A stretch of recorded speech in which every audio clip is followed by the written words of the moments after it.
Hello and welcome to Mental Health Hour. I'm Dr. Tapo. Um, it's nice of you to join me this evening. First Tuesday, our first session this month of November, second last month of 2024. The year has definitely just flown by, and I hope for most of us it's been a good one with lots of great breakthroughs and progress in our personal and professional lives. Um, so, here on the Mental Health Hour, we talk about all things mental health. Over the last few weeks, we've been talking about depression. And so today we'll be talking about seasonal affective disorder, also known as SAD, seasonal affective disorder. And just a reminder, the Mental Health Hour is for your education and to provide you with the best information to make informed decisions about your mental health and those that you take care of. I do not replace your physician. I don't replace your therapist. I don't replace your clinical counselor or your church counselor. I'm just here to provide information. And it's always good to hear from you. So please, as we discuss seasonal affective disorder, you can text your questions, your comments, your experiences to 437-778-3299, 437-778-3299, or you can email infolovebay@gmail.com, infolovebay@gmail.com. I'd love to hear from you. I'd love to know how you're doing. I'd love to answer any questions that you have. So, like I said, we've been talking about depression over the last few weeks, and we looked at a lot of the symptoms of depression. We also talked before that about anxiety and before that about stress. And what we've discovered is a lot of the symptoms, physical symptoms, emotional symptoms, even environmental symptoms for stress, for anxiety, for depression are very, very similar. And one of the huge takeaways from our discussions is don't self diagnose. Go and see a physician, go see your doctor. That's always the first place you should go when you start noticing some of these things.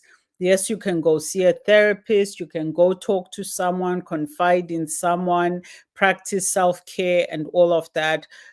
But go and see your doctor because there might be other underlying conditions that you're not aware of that could exacerbate or make things worse, or that could have been made worse by your depression, your anxiety, your stress levels. Okay, so always first port of call is your physician, your general practitioner, so that you can get a proper assessment. They can do blood tests, they can measure different levels of different things within your body, make sure everything is functioning the way that it should. And when everything is functioning the way that it should, even if you practice self care only, you have a better chance of getting back to a healthy state when you know what exactly it is that you're dealing with. So don't self diagnose. Yes, we're going through the symptoms here on the Mental Health Hour, but it's not so that you can stay at home and say, oh, I listened to the Mental Health Hour, and according to what we discussed, I have depression or I don't have depression, and yet you still have those symptoms. Go see the doctor. It's really, really important. So today we're talking about seasonal affective disorder. And like I said, you can text or call 437-778-3299 as we're discussing seasonal affective disorder. And a little known thing, because I don't know if it's because I live in Canada, or mostly I talk about this with people from the Western Hemisphere. We tend to think seasonal affective disorder only happens in cold climates. But actually, it's called seasonal affective disorder because it doesn't matter where you live in the world. If your climate changes from one season to the other. It can be from warm to cold. It can be from mild to extremely hot. It can be from uh, mild to extremely cold. Seasonal affective disorder happens in every climate.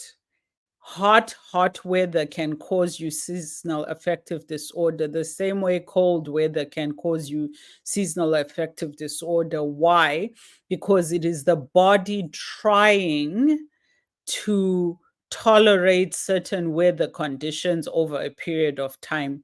It can be high temperatures, it can be low temperatures, it can be long dark days or long bright days, because what actually happens with seasonal affective disorder, it's how the season is impacting the body and the body's ability to tolerate, to respond, to adjust to the season. So we could be talking about your body struggling with hot temperatures. We could be talking about your body struggling with low temperatures. We could be talking about your body struggling with long, bright days, because we know in some climates the sun doesn't set until after 10 p.m. And yet in others, it's dark for 12 to 16 hours a day. So seasonal affective disorder is not so much about it only happens in the winter. It basically is about how your body can respond to and adjust to different weather conditions over the seasons. Okay.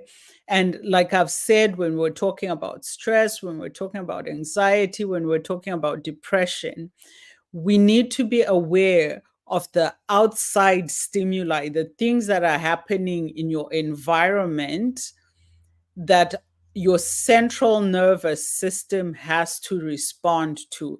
And I gave the simple example of the amount of noise that you consciously might not be aware of, but your central nervous system is aware of it, is responding to it. So your body is actually reacting to things that you are not aware of.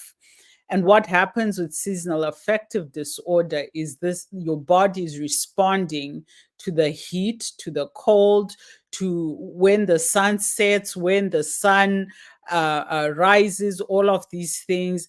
And you are not consciously aware, but your body is, your central nervous system is. I gave the example when I teach sometimes in colleges and universities, and earlier this year I was teaching basically Psych 101, and we were talking about some of the early experiments in the field of psychology and what we call in popular psychology subliminal messages. And one of these experiments was people at the movies were exposed to a very, very, very quick flash of the word popcorn across the screen. With their consciousness or naked eye, they actually didn't realize that this word flashed across the scene. But the eye and the mind, the central nervous system, registered this very, very quick and brief flash of the word popcorn on the screen. And because the mind registered it, people started going to buy more popcorn. They didn't realize that their sudden craving for popcorn was because of this word that was flashed very quickly on the screen. Consciously, it didn't even register, but our nervous systems, our minds, our eyes even respond to things so quick, so brief. We are not conscious of it, but our nervous systems are, and they are constantly responding and are in overdrive with some of the stimuli in our environments. And that's why it's important to manage even our stress levels. You might be thinking, I'm only stressed because of deadlines at work or it's exam season. But there are other things that might be going on that your body is responding to and you're not aware, right? So seasonal affective disorder is kind of that unconscious response of your body, your mind, psychologically, physiologically, to the season, to the environment around you, right? So in climates where, like here in Canada, the days are shorter now, it gets dark earlier. The days are colder as well, or cooler. Although today, I have to say, it was a nice, sunny, bright day, warm. You could sit outside and enjoy the sun until about 2, 3 o'clock. And then it got cool really, really suddenly. So, in climates like we have here in Ontario, Canada, when the winter comes, our bodies naturally start producing melatonin at a certain time. So the body, we call them circadian rhythms, right? Your body follows a certain rhythm. We all have this. It's normal, it's natural. And it is the way our body stays in sync with its environment, right?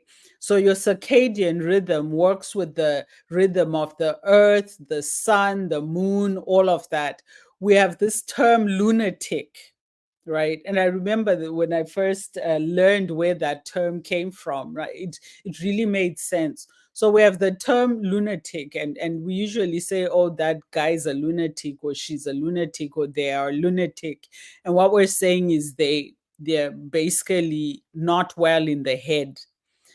But lunatic actually comes from the word luna, which comes from the moon, because people have found when it's a full moon, people tend to act a little off. Even the tides in the seas and the oceans and the lakes, when the moon is full, alter, they change. So the whole earth works in rhythm. And human beings are not outside of that biosphere, where we don't operate on our own little rhythm. We operate in the rhythm of the rest of nature, the rest of the world, the rest of uh, uh, animals and bees and butterflies and mosquito. All of us operate within the same biosphere, right?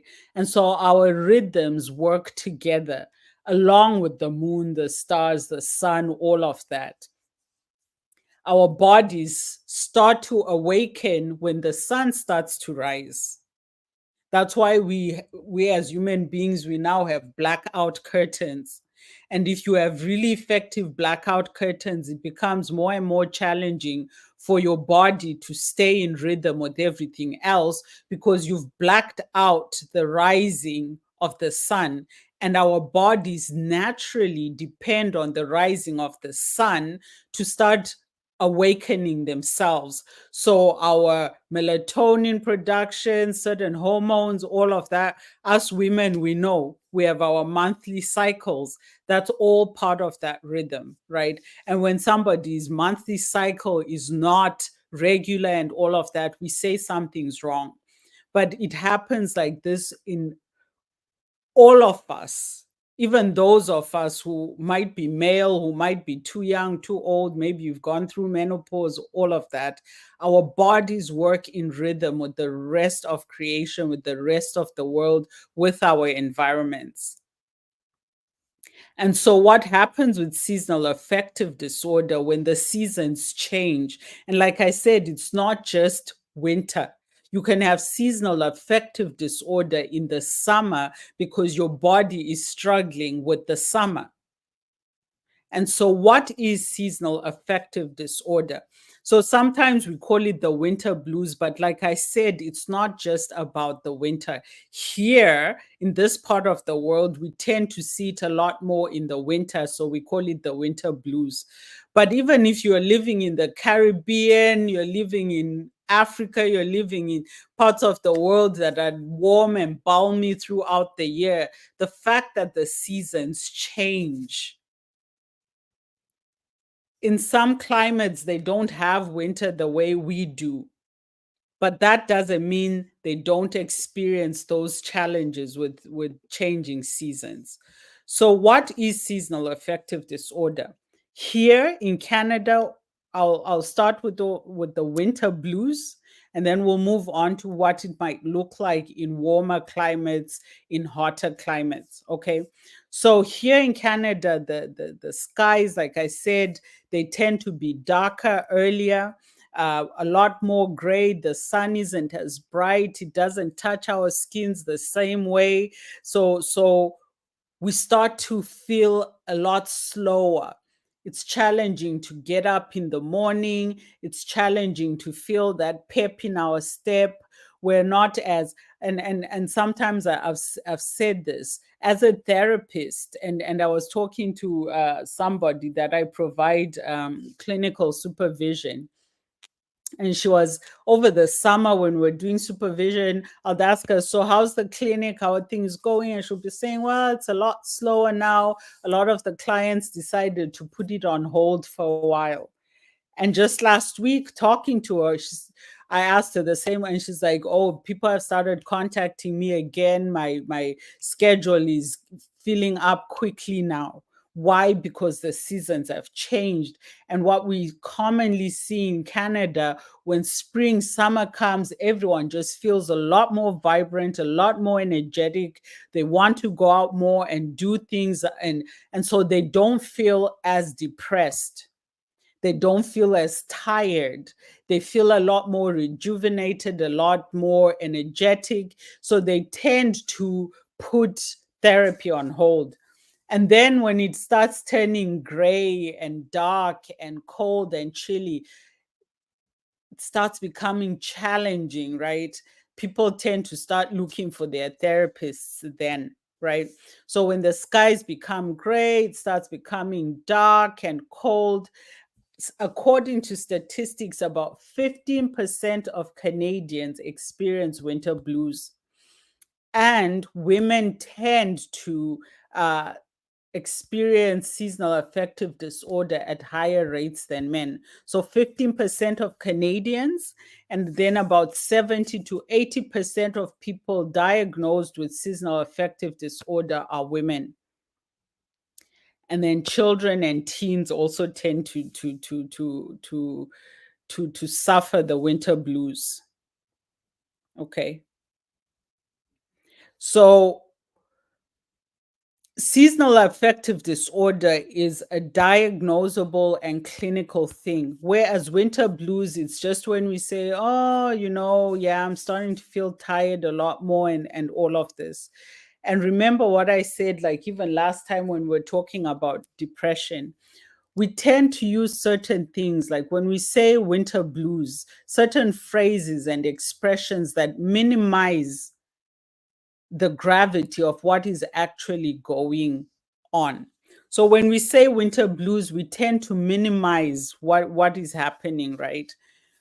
But seasonal affective disorder, the diagnosable clinical condition, is not just winter blues.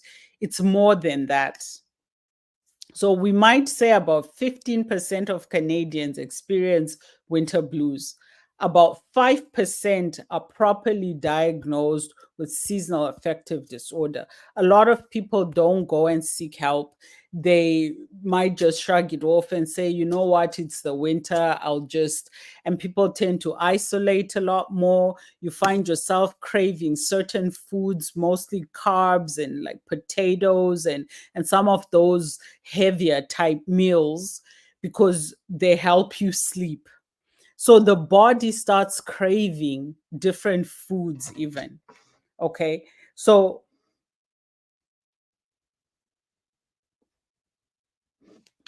I'm just reading here a question from someone in Brooklyn who says, can grief contribute to seasonal affective disorder, where people remember certain things around a particular season or period?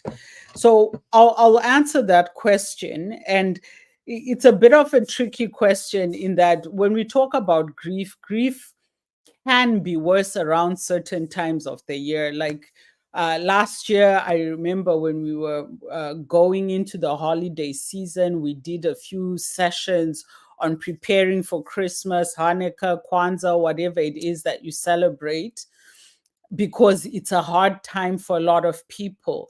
And part of it might be grief. Maybe for those that who have lost a significant other or a parent or somebody really close, and it's your first holiday season without them, you can definitely feel some of that grief coming back, where you might have thought, like, okay, we've gone through the worst of it.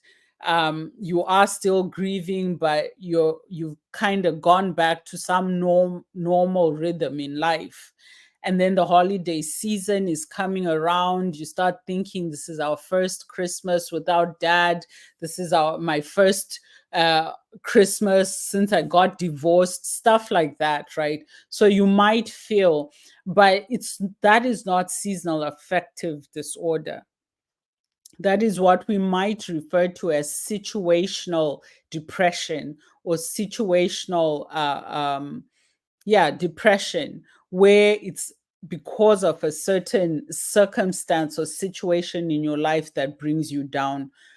Seasonal affective disorder really is about the season. It's about the when the sun sets, when it rises, how long it's light versus dark, the temperatures, is it very hot, is it very cold? It really is about the season. And the season we're talking about is not the holiday season. It is the season, like environmentally, like what is the season? Winter, summer, spring, fall, or autumn, right? So seasonal affective disorder really is about the season. It's a depressive state that affects a person's daily activities and persists beyond 2 weeks. 2 weeks is always kind of our marker.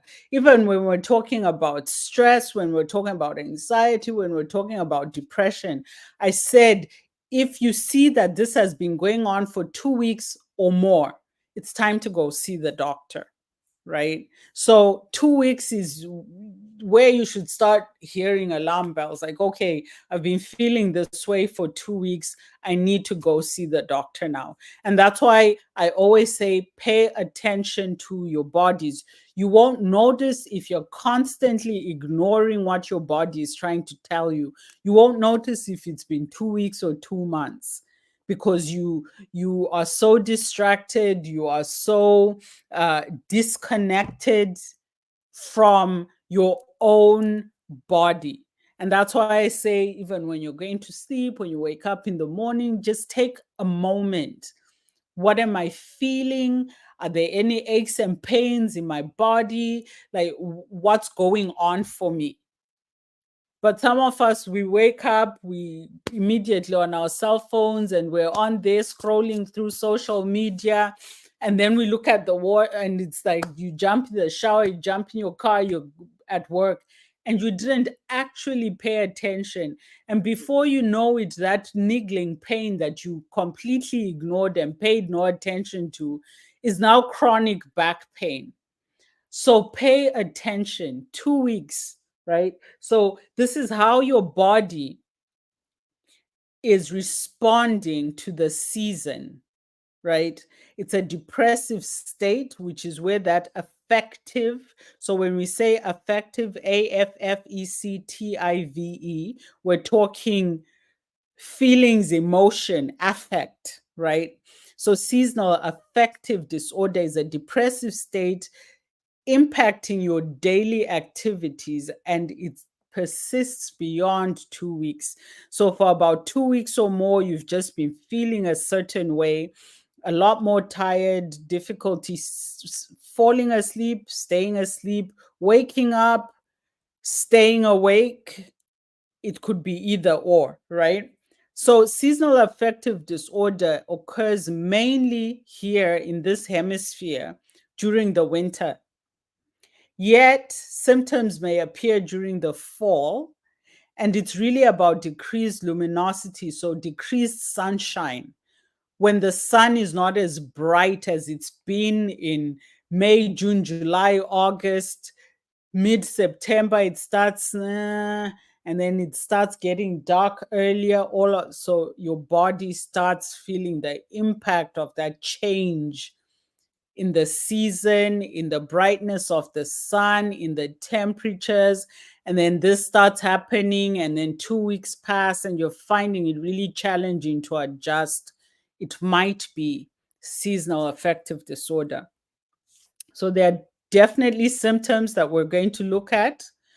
Um, so certain symptoms are caused by a gland in the brain, your pineal body. So your biological clock, remember I said this is about our circadian rhythms, which is our biological clocks and how they respond to the weather, to the atmosphere, to the environment, to the sun, the moon, the stars, the ocean, the seas. We're all connected to these things, and your body reacts, your glands, your hormones depend on the outside world to function properly. So when it's not as bright, the body starts to increase melatonin production. And melatonin is the hormone that helps us to sleep. For people that have challenges sleeping, sometimes your doctor might suggest take some melatonin supplements. It's a little pill, and it's supposed to help increase that production of melatonin. And it's not really good to take melatonin over a long period of time, because the longer you take it, the more you prevent your body from going back into that natural and healthy production of melatonin. So you don't want to depend on supplements for melatonin. You want your body to be producing it normally in a healthy way. And that melatonin is what helps us feel fatigued and sleepy so we can go to bed, right? And in the summer months, because it's bright longer, we're outside longer, our body doesn't start producing the melatonin as early as it does in the winter. And here in the winter, what happens is the sun starts to set pretty early. By around 4, 5 o'clock, it's already like dusky outside. And so your body is already responding to that and starting to produce the melatonin. So you find by 8 p.m., you're yawning, you're stretched out, you're dozing on the couch, or you're ready for bed. And you don't want to ignore that. You do not want to ignore that. I'm not saying be in bed by 7 or 8 p.m. But what I'm saying is start to wind down when your body starts to produce that, and you start to feel it. You feel it. I mean, like right now it's 6:31, and to be honest with you, I can feel it because it's been dark for about maybe an hour already or so. And I can feel my body in that fatigued state. So in about 2, 3 hours, I'm going to be relaxing. And by 10 o'clock, I'm in bed, I'm asleep. So please don't call or text then. But you can call and text now, 437-778-3299. And I just did that without looking at the number. Yay, I finally have it. Okay, so our bodies start to secrete melatonin following the cues outside. The sun starts to set, it gets dark, it gets chilly. Our bodies start producing that melatonin. We start to feel kind of tired and drowsy. And it's our body's way of saying, okay, let's start getting ready for bed. And the unfortunate thing is, sometimes that can bring depressive symptoms. Okay. So you can actually start experiencing a depressed mood over the winter months. So, similar, like I said, to the symptoms of depression, of anxiety, of stress, there's irritability. You're easily annoyed, you're irritable, you just don't have a tolerance for people that you might have in the summer. You find you're not socializing as much and as well as you might in the spring and summer. Okay. Feelings of sadness, extreme fatigue, insomnia. And part of the reason why this insomnia happens is because we start feeling, like I said, it's 6:30. I'm feeling sleepy. I'm doing mental health hour and I'm telling you I'm feeling sleepy. And because I still have stuff to do and I'm going to be doing over the next 3, 4 hours, and my body has already been telling me it's time for bed. So by the time I now get to bed, let's say I completely ignore it and I'm now trying to turn in at 12, my whole body is now out of whack. It's now 2 a.m. and I can't sleep because my body started producing the melatonin to help me sleep at like 5 o'clock in the evening. And I'm only now getting to bed at 12. How many hours is that? 7.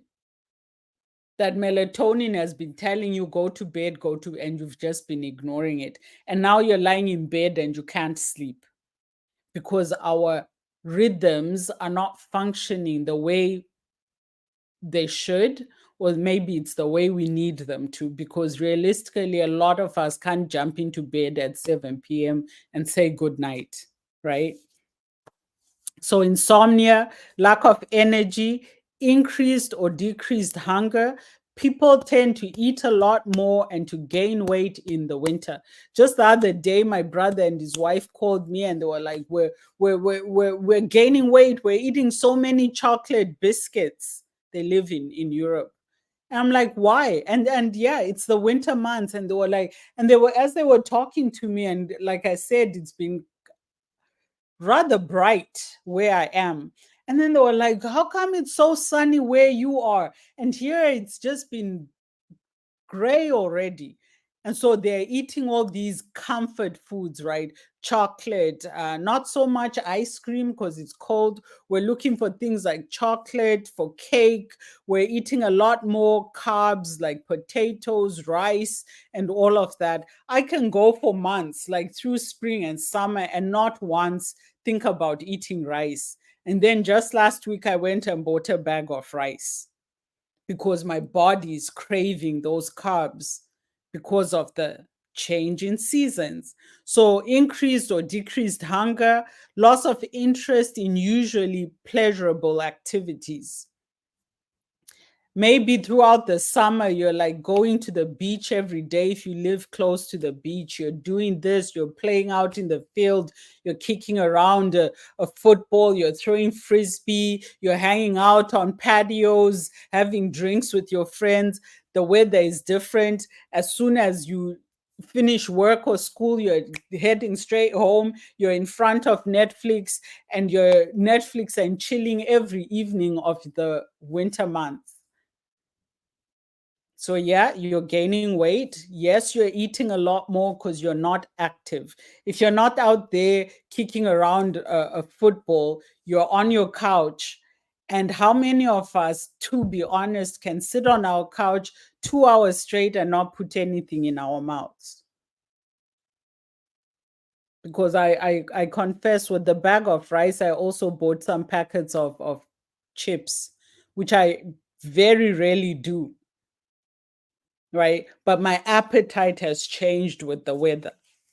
And I'm spending a lot more time watching TV or on my laptop, writing, working, doing different things. I'm not outside as much as I am over the summer months. Okay. So you start to feel like it takes a lot more energy to do the things that come very easily in the warmer months. So, especially around socializing, you're thinking, oh, like I have to, like, people don't generally mind jumping on a bus or getting into, these social type situations in the spring and summer because the weather is nice and everything is cheerful and the flowers are out there, there's green, there's brightness, all of that. And now when people say to you, hey, let's go to you're like, right?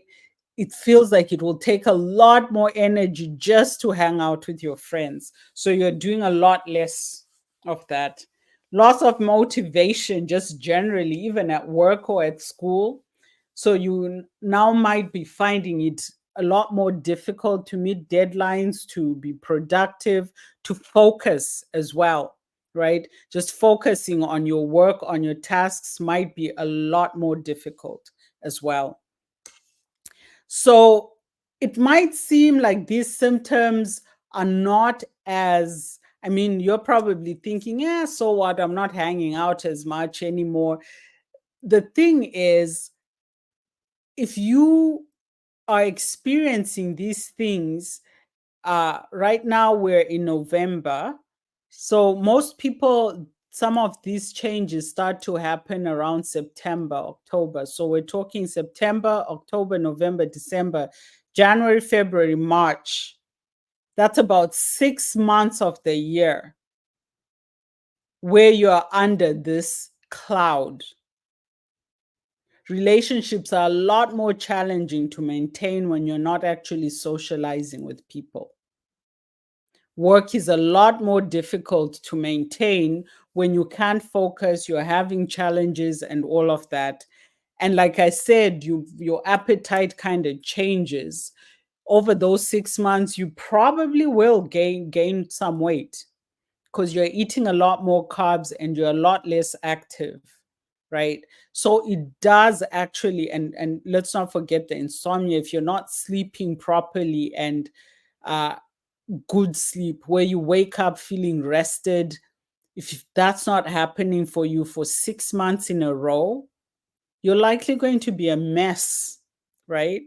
So this is where that depression comes in. So you're feeling all of these things, and then they start bringing other things. So, like our listener there who asked about, does grief get worse as well because of a particular season or period? Those things start to come up as well. You're isolating a lot more, which means you're spending a lot more time in your head. And if you don't have control over negative thoughts, this is a time when you're most vulnerable because your friends are not around and you are not outside, and there's no vitamin D even from the sun and from just being outside. People tend to struggle significantly during the winter months, and that is seasonal affective disorder. It's not just about winter blues. Like, these are some really real life impacting symptoms, and we need to take them seriously. And it's not enough to say, well, that means I'll be okay around April, May, it'll pass. But we're talking April, May, June, July, August. And then by September, you're kind of going through that again. And it's not like things, the same way the seasons work, gradually flowing into each other.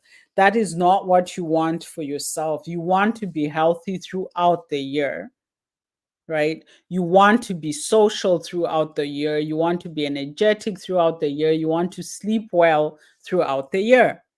So don't dismiss things. Don't think like, well, it'll pass when the winter passes. Take it seriously, because these things, similar to what I was saying when we were talking about stress, anxiety, and depression, the longer you leave these things, the more they are likely to start impacting even your physical health. All that time you spend on the couch watching Netflix or Prime TV or whatever it is that you watch starts to impact your physical health. Now, what are the causes of seasonal affective disorder? So we've talked about it from the seasonal aspect, but why do some people have it and some people don't? We know as well that places where, especially for the winter months, but also in hot climates, we know that where there are high levels of seasonal affective disorder, we also see high levels of clinical depression. We see high levels of suicide and suicidal ideation. self-harming behaviors. We see higher levels of a lot of related issues. So it's not something to simply dismiss and say, well, it's just because it's the winter. I'll be fine as soon as the winter is gone. Right? We need to take it seriously, go see a physician, make sure that we're doing all that we need to do to be healthy mentally, physically, emotionally, and socially as well. So there are people that have a genetic disposition to seasonal affective disorder, similar to depression, similar to anxiety, similar to a lot of other mental health disorders. Chances are, if it runs in your family, it runs in you. That's just what it is, right? Uh, and then some people have an emotional predisposition to depression. And what that means is, yes, so maybe um, those holidays are challenging and difficult. And because you're dreading the holidays coming around, you are more at risk for seasonal affective disorder. So some of those, the loneliness, so for example, we know that people really, really struggle with loneliness, social isolation around the holidays. Here in Canada and the US, we have Thanksgiving, and soon after that, we have Christmas or Hanukkah or whatever it is you celebrate around the December holidays. And this can be really, really lonely times for people. And so, people who experience this profound type of loneliness are at risk for seasonal affective disorder as well. Okay. I see another question has come in. Oh, it's not a question, but it's a shout. Oh, from Lusaka, Zambia. Doc, thanks to you for the topic. A group of us are listening to you from Hamdan in Lusaka. A group of us are listening to you from Hamdan in Lusaka. Thank you for listening, folks over in Lusaka. I visited Lusaka last year for the first time in my life. I love that place. And I keep telling people, like, if I ever go back to live in Africa and Zimbabwe, which is where I'm originally from, doesn't get its act together, you can find me in Lusaka.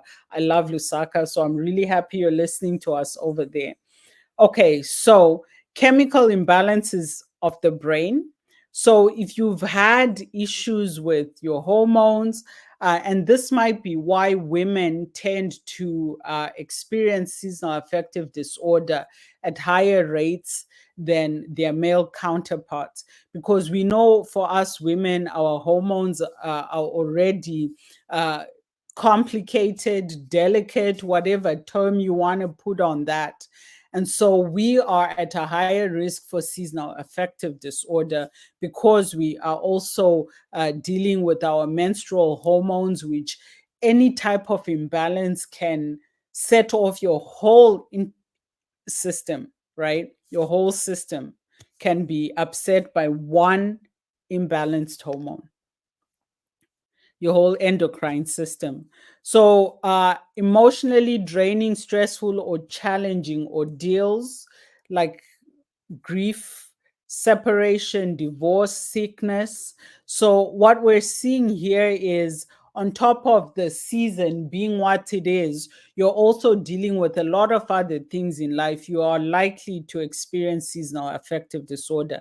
And going back to what we discussed around stress, this is why it is very, very important that you manage your stress because life happens. It really does. And on top of that, you're not managing your stress. And there's some people, and I'll keep saying this because this really, really bothers me. It really bothers me how some people wear their stress like a badge. Oh, you know what? I'm so stressed. I'm so stressed. And you hear people declaring their stress like, and I'm looking at them like, then manage it. Do something. It is not admirable. It is not heroic. It is dangerous because life happens, sickness happens, tragedies come along, divorces, separations, job loss, all sorts of things that you really have no control over. And the thing that you do, you don't. You have control over certain stressors in your life, and you need to manage that. Do not wear it as a badge. It is not admirable. It is not. Okay. So, problems at work, personal relationship issues, financial issues, and then there's the substance use, right? And after we've talked about seasonal affective disorder, we are going to talk about addiction, because it's really, really important that we discuss addiction. And I'm not just talking addiction to drugs or alcohol. I'm talking all types of addiction: sexual addiction, food addictions, shopping, gambling. We're going to talk about all of that, because we really need to talk about addiction and the impact and the risk and everything that has to do with addiction, so that we mitigate and address addiction in our families, in our homes, in our communities, in our lives. Okay. So we will be talking about addictions in the coming weeks. Other things that can be related to seasonal affective disorder, like I said, illnesses, certain life events, and particularly for women, hormonal shifts. So, pregnancy, childbirth, menopause, all of those things can tie in with seasonal affective disorder. So, don't dismiss it. And like we've talked about, when we're talking about stress, anxiety, depression, having seasonal affective disorder increases your risk for other mental health disorders like anxiety, like depression, okay, like stress, things like um, chronic stress syndrome, where you're chronically stressed, we have chronic fatigue. So, seasonal affective disorder can feed some of these other conditions. And that's why, and I'll keep saying this and I'll say it again and again. If you notice you've had some of these symptoms over 2 weeks, go see a physician, because that's how you will make sure that you don't let things go too long until they get to a point where you can't manage it at all. You can't address it anymore. Okay. So, feelings of despair. Some of these are the emotional symptoms. You feel despair, feelings of indifference, like you just can't be bothered. You cannot be bothered about anything. And we talked about this when we were talking even about stress, about depression. You don't shower anymore. You don't brush your teeth anymore. The dishes are piling up in the sink. You can't remember when you last vacuumed or swept your space. When did you last do laundry? Like, things are just like, and it feels like you don't care. And you used to be somebody who cared. People could come and eat off the floor in your house. Now people come in your house and they'll be like, no, I'm okay here at the door, because you're not cleaning anymore, right? Extreme fatigue, lack of energy, which can lead to some of what looks like indifference. You just don't have the energy to do chores anymore. You're not doing your assignments anymore. You're flunking out at university or college. Some institutions have realized how challenging winter is, and now do more with students in the spring and summer terms than they used to. I remember some time ago, people would be like, maybe I'll do something over the spring, summer. But a lot more colleges and universities are actually taking advantage of that energy and drive that people have over the summer, because students really struggle in the winter. Some students miss classes all winter because they just can't get out of bed. I've had clients like that. I remember particularly one. He was his background was Asian, Chinese, yeah. He was a Chinese boy born and raised here in Canada, though. And he had seasonal affective disorder. He had moved out of their family home, moved out away to university. So it was the first time. And you start university, your first term, fresh person, first year in September on this side of the world. So he moves out, goes to live on campus in September. By mid October, he's having such a hard time getting out of bed. By the end of December, it's time to go home for the holidays. He goes home. He doesn't tell anyone that he stopped going to classes in mid October. The holidays pass. It's time to go back. He packs his bags and goes back to college like nothing happened and doesn't go to any classes.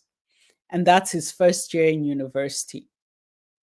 He only went to classes for the first 4 to 6 weeks. And he was too ashamed and too afraid to ask for help. And so he failed that first year.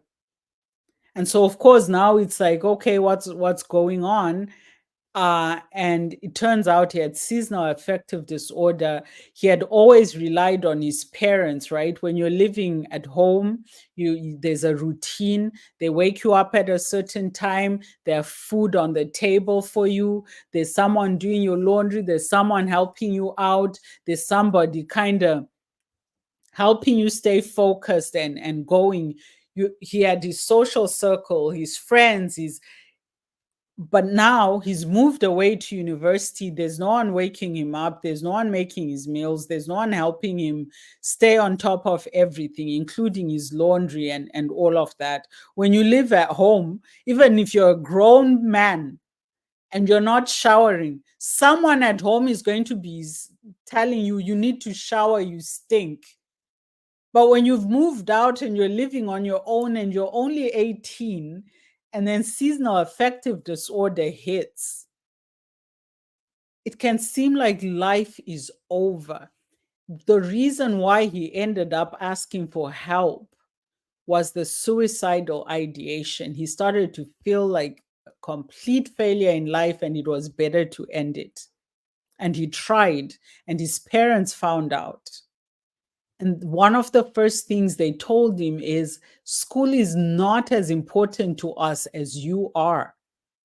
If you need to take time off a year or two to get better, to get healthy, and then maybe think about going back to school, and it might be a different choice you make. But the most important thing to us as your parents is that you're healthy. And he really needed to hear that. Right? So seek the help that you need. Sometimes we look at all of these things and think like, oh, okay, yeah, I can't do this anymore. Life is useless. I'm useless. I'm lazy. I'm this. And it brings challenges. So there's that frequent need to cry without any apparent reason, lots of interest in usually pleasurable activities, including sex. What research has found is that for men, the winter months can be really challenging on libido, right? And you're there with your partner saying, well, what is going on, right? In the summer, you're frisky, you're all about it. The winter comes, and it's like, and here's the truth. Sadly, some men just stop even shaving. Even like here in Canada, I've seen men go from magazine cover to like, what happened to you? Because summer they're on top of they're dressing up, they're getting their haircuts, the cologne, they're like, and then the winter comes, it's like you've exchanged your partner for the Sasquatch. It's just hairy, it's not shaving, it's not getting haircuts, and then it's not doing anything in bed anymore. And you're wondering, like, what is going on here? It could be seasonal affective disorder. It really can impact your sex life. So be aware of this. and get the help that you need. Don't start fighting and arguing and suspecting that he must be cheating or something's going on. Not necessarily. And women's libido is also impacted, by the way, by seasonal affective disorder, right? Isolation from loved ones. So, like I said, you tend to cut back significantly on socializing. We talked about decrease or an increase in appetite. We talked about a change in sleep patterns and insomnia. Other things, frequent headaches, digestive problems. When else did we talk about this? When we're talking about stress, when we're talking about anxiety, when we're talking about depression. These are a lot of the same symptoms. And we've talked about these when we're talking even about post traumatic stress syndrome or disorder. You find that when it comes to our mental health, it might look the same, but it's actually different. That's why you need to go get properly assessed, because you need to figure out what it is. So, frequent headaches, digestive problems, feelings of incompetence, guilt, pessimism, lack of self esteem, a lot of the same things we talked about with stress, with anxiety, with depression, with PTSD, with a lot of these same mental health issues, chronic fatigue syndrome as well. Um, and we're receiving more messages here. We have someone in Frankfurt who says, Dr. Tapo, this is an eye-opening topic for me, first-time listener. Thank you to our listener in Frankfurt. And then we have another message here from Detroit who says, hello, Love Bay. I'm experiencing some of the symptoms you're talking about. Awesome. I'm really glad people are listening and you're assessing yourselves. But like I keep saying, do not self-diagnose. Yes, you're seeing these symptoms. The next thing is go and see a doctor. You don't self-diagnose, right? Because one of the things, like I said, it could be impacting your hormones, or your hormones could be impacting you.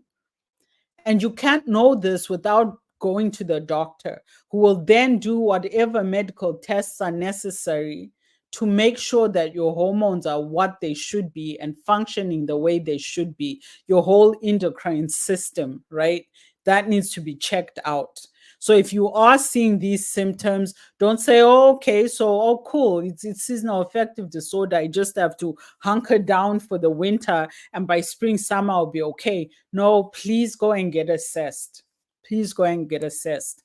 And I've said this before. Sometimes your physician, just yesterday, actually, yesterday, I was talking to a mother who moved a few years ago from Nigeria with her daughter, who is 7 or so. And she said the first 2 winters, she was just shocked because her kid lost a lot of weight, had zero energy. And I've met this child. They're like bouncy, they're energetic, they're out there and very social. And she said for the first 2 years, her child would fade, constantly sick, infection after infection. And she just like had always had a healthy child. So children also experience seasonal affective disorder. And what she was saying to me is, as soon as they stop spending as much time outside because the weather is changing, she cranks up the supplements, right, to help her child. So the child is on omega 3s, vitamin Ds, all of these things. And she said for the last couple of years, so remember, for the first 2 years, her child would fade every winter and should be worried and constantly, child is missing a lot of school, always sick. But since she's learned, she went to the doctor told her, your child needs vitamin D, your child needs vitamin C, and all of these things. She makes sure she has these things for the winter. Because the other thing, especially in Canada and in other places like Canada, in the spring and summer, we have access to so much fruit and veggies. I was telling some of my colleagues at work recently, because In June, July, August, I would go to the grocery store and buy mangoes from like Brazil, mangoes from South Africa, Brazil. They were from all over the world and they were good. Like I would eat a mango for dinner. They were nice, they were juicy, they were everything a mango should be. September, I went to the same grocery stores and I still have these mangoes. And I said to my friends, I'm keeping these mangoes because I want to see how long they will last. I have honestly had these mangoes for 2 months. They are still as firm as they were when I bought them. I bought 4 of them. I tried to eat 2. They look great on the outside, but they are tasteless. They have a weird texture. They don't get mushy. They stay firm like it's a good mango. But I've had them for 2 months. They are still firm. They still look like I just plucked them off the tree. They are strange, strange things. So, what I've learned is buy mangoes in June, July, August. Come September, stop because they're now plucking these things. They're strange. So my point is, in the winter months, we have less access to fruit and vegetables. So our diets are not as healthy. And we're eating watermelon, mangoes, oranges. We're eating all these exotic fruits in the spring, summer months. Come winter, and the same things. Like I bought this box of, I think it had something like 24 mangoes. I bought for 7.99 in July. Same store. I went when I bought these strange ones in September. Each one was 2.99 per mango. So supplies are short, the produce is strange, and it's more expensive. So we're not eating the way we're supposed to. So these are things we need to be paying attention to, just like I need to be paying attention to the time. Okay, so I just realized it's 5 after 7, and I will stop there and we will continue next week talking about seasonal affective disorder, where we'll look at it from the summer, the heat. How do warm, hot climates cause seasonal affective disorder? So it's not just winter. People in the Caribbean, people in Africa, people in Asia, people in hot climates also get seasonal affective disorder. What I've been talking about today is seasonal affective disorder this side of the world, but they also get it that side of the world. And we'll talk about that next week. So send your questions, send your responses. And if you just want to say hi, we're listening. Thank you for listening. 437-778-3299. 437-778-3299. You can WhatsApp us, you can text us. Have a lovely rest of the evening. Happy November. We're going into my favorite season, which is the holiday season, the Christmas season. I'm big, big, big on Christmas. It's also when I get to see most of my family, so I'm really excited. Take care of each other, be kind, be compassionate. Good night.